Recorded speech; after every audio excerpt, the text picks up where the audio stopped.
Hi, my name's Louise Broekman. I'm the founder and CEO of the Advisory Board Centre, and I'm here with Dean Lindsay as my guest. Welcome, Dean. Hi, thanks for having me. Yeah, it's great to have you here. Now, Dean is the Senior Manager for Product Marketing for Checkout.com. And Dean, I had the absolute privilege and surprise to be able to see this great article that you'd published in June 2022 on your customer advisory boards. And so thank you so much for writing that article. It really prompted me to reach out to you and hear the good work that you've been doing. Happy you enjoyed it. Yeah.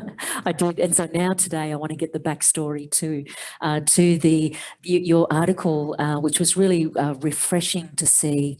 A market trend that we hear a lot about, but actually people that are doing it out there in market all the time, and I'm looking forward to hearing more about that story. Before we do that, though, Dean, do you mind sharing, I guess, with all of us a bit about your background to start with? Sure, yeah. So I guess I've always been close to working with customers for about the last 12 years. So around 12 years ago, taking calls from customers in a call center that will call up, cancel their broadband, having to deal with some challenging customers when your broadband's down, customers aren't so happy, and worked up from being to a supervisor and then to a team manager. And then I guess that's where me being close to the customer sort of begun. From there, I transitioned into marketing for EE, where I worked on loyalty campaigns to keep customers and cross-sell campaigns. And then after that, I moved to QuickBooks, where I launched my first customer advisory board with their customers there. Then left there to work for a company called 8x8 in the unified communications sphere. And launched their first customer advisory council there. And then now I'm at checkout.com. I've launched our first customer advisory board in EMEA. So it's terrific. It must be a strategy that really works for you to be implementing it now across 3 organisations in your roles. In your experience with customer advisory boards, how have they worked? And maybe why did you set up your first one? I guess to get close to your customers, I think it's important to get in front of them. And I think if you have a core group of, say, 12 to 15 customers that are your go-to customers for beta testing, marketing messaging, to show your product roadmap, and just to ensure that you're on the right path in terms of meeting their aspirations, I think customer advisory boards are a great way to do that.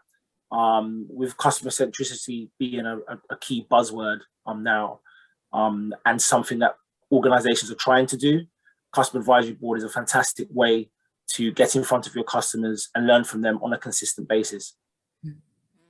And when you establish a customer advisory board, Dean, you have about 10 to 12 customers around the table.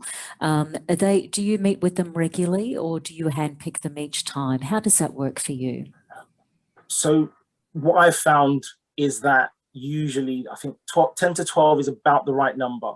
You would want 10 to 12 in the room every time you meet.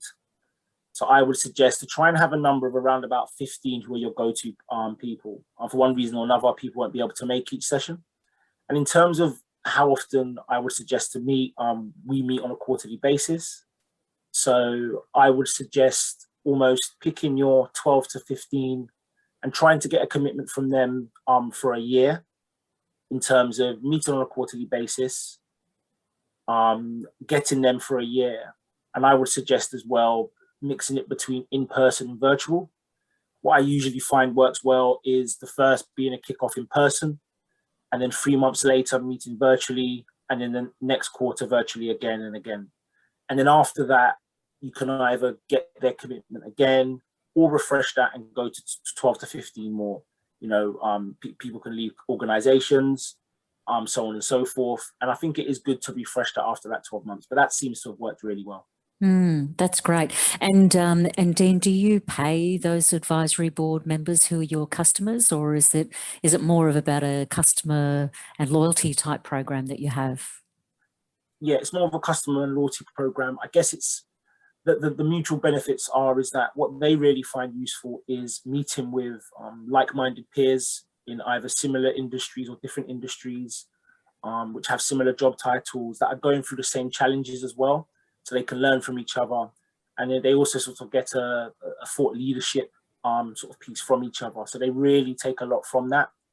They also take a lot from learning where our organization is going in terms of our roadmap, what we're aspiring to do, what we're looking to achieve, and to ensure it's in line with their goals, so that when they've got key projects coming up, they can see that it's aligned with what we're doing. And it's a real good way to, I guess, build that relationship and build that loyalty with your customers. That's great.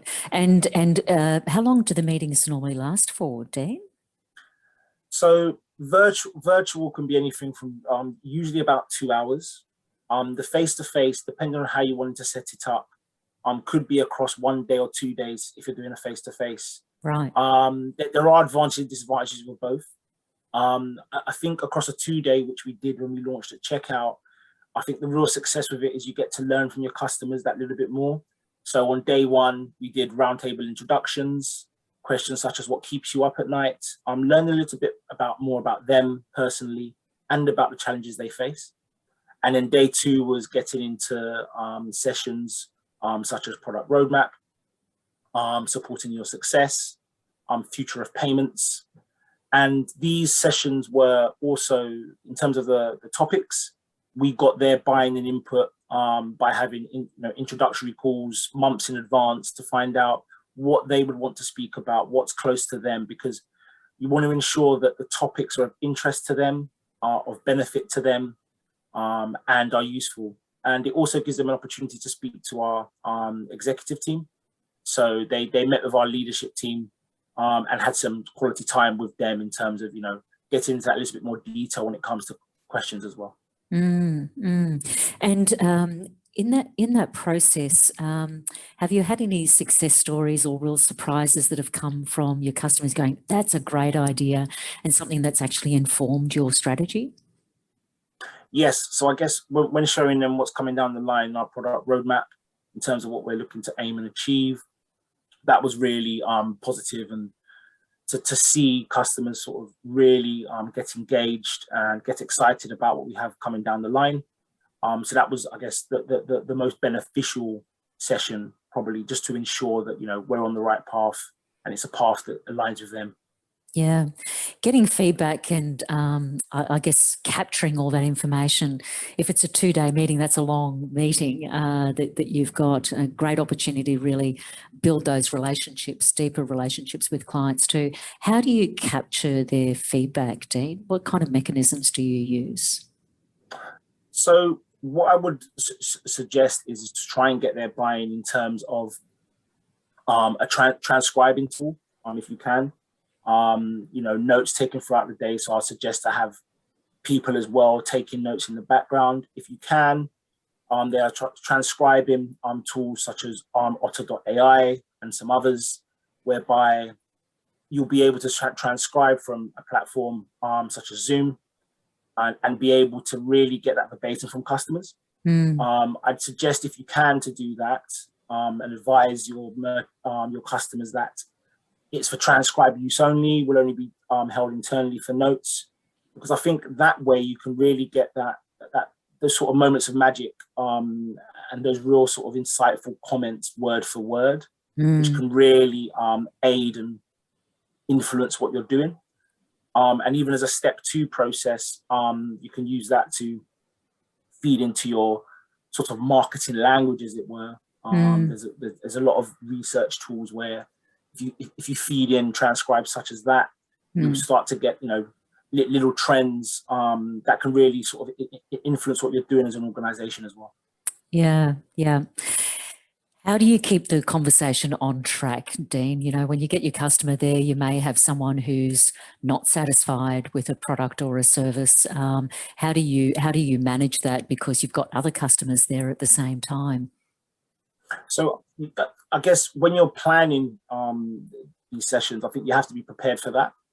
And I think what's important is that you do listen and take these on board. I think an important part of setting these up is that you're taking the bad as well as the good. The bad feedback you can learn from even more so. And I would suggest to listen to them, make sure that they have been heard.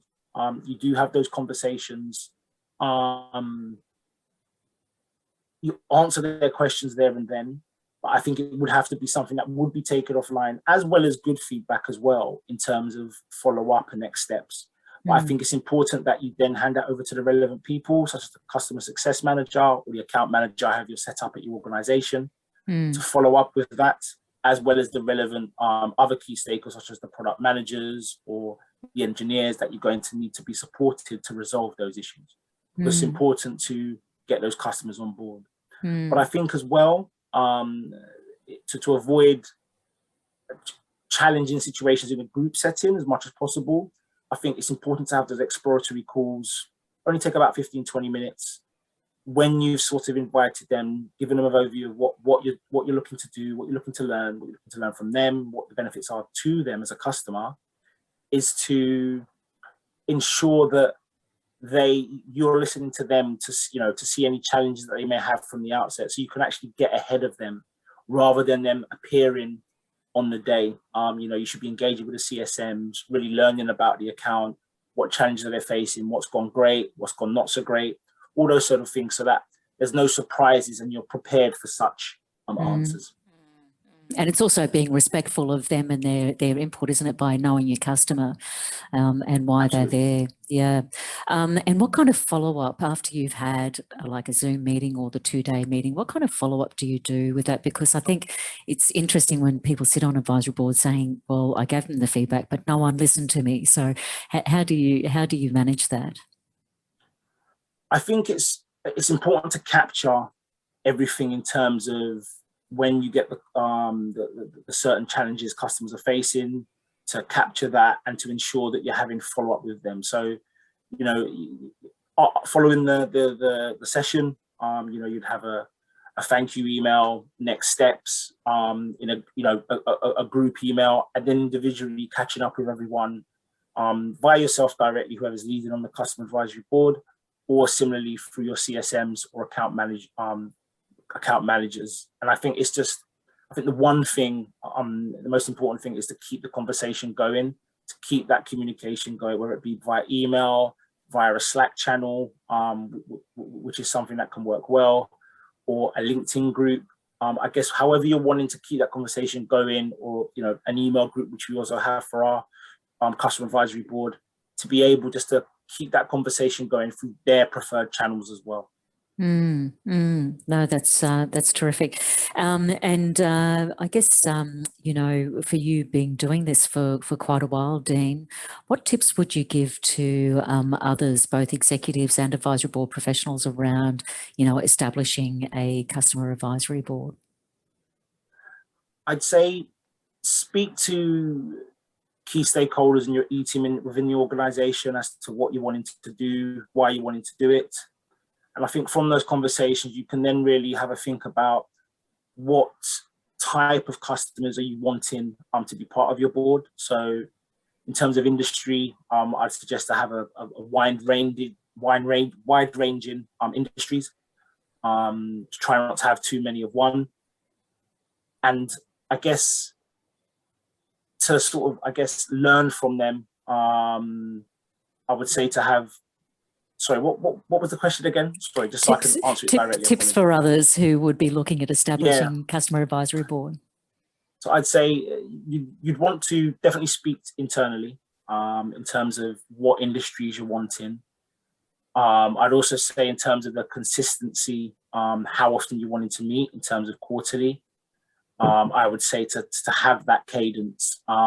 What's important about these is that it's not a one and done strategy. You need to meet with them on a consistent basis. I'd also say to make sure that you understand that your customers' time and your customers, are precious, and you need to be really mindful of that. So, for example, although we had the two-day session, we did provide hotel, a very nice dinner, which was after day one, which was a really nice way to sort of informally, have conversations, then leading into day two, and also make sure that you're surprising and delighting. So although we didn't, we didn't pay them, there are ways. We did give some nice gifts in terms of making them part of the customer advisory board and making it, giving them that sort of moment of feeling I'm special in terms of a customer of yours. And I think another important one is to listen and really actively listen. I think you need to do this as a way of listening to your customers, not as a way to presenting information to your customers. I think it's really important that you really think in that way as well. It's their time to really sort of discuss and air views. And I think when you come with that approach, I think you really, really get a lot more from it.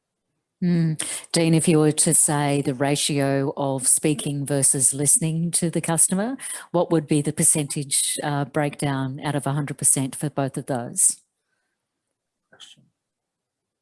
I'd say about 40% speaking, 60% listening, and maybe even as low as 33% speaking as an organization and 66% listening. I think you need to sort of be there, because I think that's where you really get, the best moments. But that takes discipline and preparation to do that, isn't it? Yeah, it does, and I think in terms of your sessions and organizing that, I think that the way you sort of frame it is almost having those raw, insightful questions and quite open-ended questions to lead your customers into conversation, and then responding, can you go into a little bit more detail? Then that questions like that are really helpful to get that little bit more, that sort of, I guess, that little more layer of detail from your customers as well. No, that's terrific, Dean. I really appreciate you sharing your knowledge with the advisory board global community. Thank you for doing that, and I look forward to staying in touch too. So on your constant journey of doing these, customer feedback has become more and more important, hasn't it, in the customer journey? Really has. And I think this is a really great way to get more detail from feedback. NPS surveys are very, very important. Discussions that CSMs have or account managers have with customers are very, very important. But I think this is a great way to get a little bit more detail on your feedback. And I think it's a really important thing to then feed back into the business as well, to learn, change, adapt, and I guess be aware of what challenges your customers are facing, to be able to ensure that you're reacting in an appropriate way. So we have a best practice framework, Dean, which is around the 5 key principles of an advisory board: having clarity of scope, having very simple but robust structures and disciplines, measuring the impact of what you're doing, having someone that's independent, making sure that the members of the advisory board are independent of each other, but also ensuring it's fit for purpose. So you've demonstrated all of those best practice principles in the way that you've done that. So good on you for implementing best practice and just doing it because it's a good strategy. So well done, you. Thank you. That's good to hear. I'm happy that that those things are aligned. So yeah. Absolutely. Thank you, Dean, very much for taking the time. Thank you. Thanks a lot for having me again. Appreciate it. Okay. Thank you. Bye for now.